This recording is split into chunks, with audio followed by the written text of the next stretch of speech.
भारतीय इतिहास की सबसे सुंदर महिला जिसकी खूबसूरती ही उसका अभिशाप बन गई, उस महिला का नाम आम्रपाली था। सबसे सुंदर महिला के रूप में प्रसिद्ध आम्रपाली को अपनी खूबसूरती की बहुत बड़ी कीमत चुकानी पड़ी। ना चाहते हुए भी आम्रपाली जैसी पवित्र महिला को वेश्या बनना पड़ा। आगे चलकर आम्रपाली गौतम बुद्ध के संपर्क में आकर एक महान बौद्ध भिक्षुणी बनी। उसे अपने कष्टदायक जीवन से छुटकारा मिला तथा उसे ज्ञान की प्राप्ति हुई। तो चलिए इस कहानी की शुरुआत आम्रपाली के प्रारंभिक जीवन से करते हैं और यह जानते हैं कि कैसे वो एक वेश्या बनी। आम्रपाली के माता पिता के बारे में ज़्यादा बातें किसी को नहीं पता, लेकिन जिसने भी उसको पाला था आम्रपाली उन्हें एक आम के पेड़ के नीचे मिली थी। उसके पालनकर्ता ने उसका नाम आम्रपाली रख दिया। आम्रपाली जैसे जैसे बड़ी होती गई वैसे वैसे उसकी खूबसूरती हद से ज़्यादा बढ़ती चली गई। एक बार उसे देख लेने पर कोई भी अपनी आंखें उस पर से हटा नहीं पाता था। आम्रपाली को इस बात का एहसास नहीं था कि उसकी सुंदरता ही अब उसे एक दुख भरे जीवन में धकेलने वाली है। आम्रपाली को देखकर हर कोई उसे अपनी पत्नी बनाना चाहता था। लोगों में आम्रपाली की खूबसूरती की चर्चा होती थी। इस बात से आम्रपाली के माता पिता काफ़ी परेशान हो गए थे। वे जानते थे कि आम्रपाली को जिसको भी सौंपा गया वो काफ़ी लोगों से अपना दुश्मन बना लेगा और वैशाली राज्य में भीषण विद्रोह और आक्रमण हो जाएगा। इसलिए वह किसी भी नतीजे पर नहीं पहुंचे। एक दिन वैशाली राज्य में इसी समस्या का हल खोजने के लिए एक सभा बुलाई गई। सभी से इस विषय में राय मांगी गई, लेकिन कोई समझने को तैयार नहीं था। सभी पुरुष आम्रपाली से विवाह करना चाहते थे। फिर अंत में इस सभा ने एक निर्णय लिया जिसने आम्रपाली के पूरे जीवन को नष्ट कर दिया। सर्वसम्मति से आम्रपाली को वैशाली राज्य की नगर वधू यानी वेश्या घोषित कर दिया गया। शुरुआत में आम्रपाली को नगर वधू की उपाधि पाकर अत्यंत प्रसन्नता हुई, लेकिन उसे इसका अर्थ पता नहीं था। वो इस बात से अनजान थी।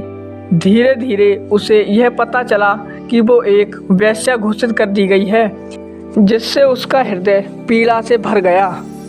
आम्रपाली एक साधारण लड़की की तरह अपना जीवन जीना चाहती थी, लेकिन उसे क्या पता था कि उसकी सुंदरता उसे यह दंड देगी। आम्रपाली चाहकर भी किसी से अपना दुख कह नहीं पाती थी। आम्रपाली के पास इतनी अधिक मात्रा में धन दौलत थी कि उसे राजा महाराजा और बड़े बड़े व्यापारी भी पैसा उधार लेते थे। हर प्रकार की सुख सुविधा होने के बाद भी उसका वेश्या होना ही उसका कलंक था। कहते हैं कि संतों के संपर्क में आने से बुरा व्यक्ति भी अच्छा बन जाता है, और यही आम्रपाली के साथ भी हुआ था। आम्रपाली के जीवन में एक ऐसा पड़ाव आया, उसने उसकी जिंदगी ही बदल दी। एक दिन आम्रपाली अपने महल में विश्राम कर रही थी। तभी उसके द्वार पर एक भिक्षु भिक्षा मांगने आया। भिक्षा देने के लिए जैसे ही आम्रपाली द्वार पर पहुंची, उस भिक्षु के माथे पर तेज को देखकर आम्रपाली आश्चर्यचकित हो गई और आम्रपाली के मन में उस भिक्षु के लिए प्रेम की भावना जागृत हो गई।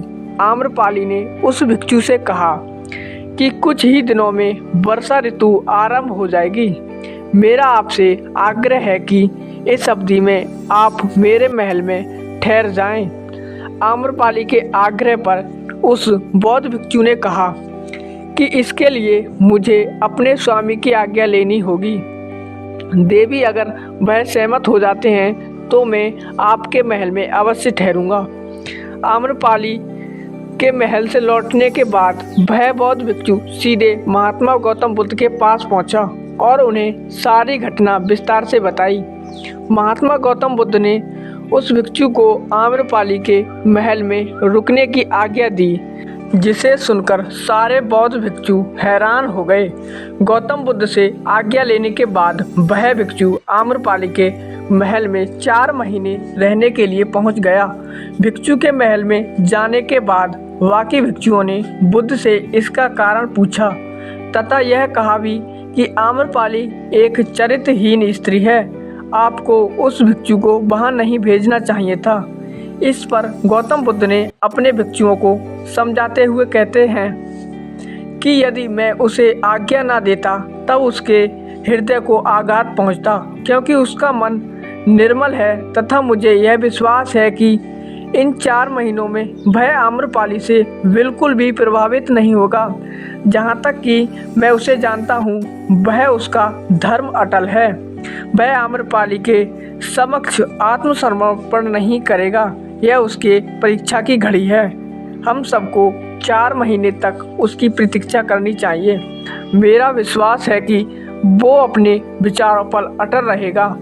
वर्षा ऋतु बीत गई और इसी के साथ ही वह बौद्ध भिक्षु महात्मा बुद्ध के पास लौटकर आ रहा था, लेकिन वो अकेला नहीं था। उसके पीछे पीछे आम्रपाली भी दौड़ी आ रही थी।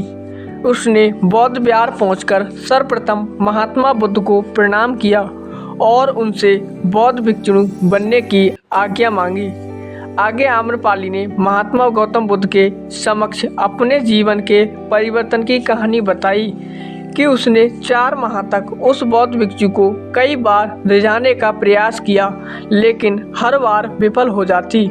उसे हर प्रकार का लालच दिया, धन का लालच दिया, परंतु आपके बौद्ध भिक्षु का मन तो अटल है, वह तनिक भी विचलित नहीं हुआ। यह देखकर मेरा मन परिवर्तित हो गया और अब मैं अपना शेष जीवन इसी विहार में एक भिक्षुणी बनकर व्यतीत करना चाहती हूँ। गौतम बुद्ध ने आम्रपाली को ज्ञान का मार्ग दिखाया, जिससे उसका वाकई का जीवन निर्मल हो गया।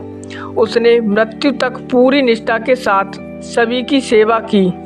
तो यह थी गौतम बुद्ध और आम्रपाली के जीवन की प्रेरणादायक कहानी। इस कहानी से हमें यह सीख मिलती है कि व्यक्ति की जैसी संगत होती है वह भी वैसा हो जाता है, जैसा विचार वैसा जीवन। अपने दृढ़ निश्चय और संकल्प से व्यक्ति बड़ी से बड़ी चट्टान को भी हिला सकता है। जैसा इस महिला आम्रपाली के जीवन को सही मार्ग पर लाने का काम एक बौद्ध भिक्षु ने किया और उसे महात्मा बुद्ध का शिष्य बनने पर विवश कर दिया और अंत में उसे महात्मा बुद्ध का ज्ञान प्राप्त हुआ। दोस्तों, अक्सर यह आपने लोगों को कहते हुए ज़रूर सुना होगा कि बुरे लोगों के साथ रहोगे तो ज़रूर बिगड़ जाओगे, लेकिन अगर मन में दृढ़ निश्चय हो तो आप बुरे से बुरे व्यक्ति को भी सच्चाई के मार्ग पर ला सकते हो।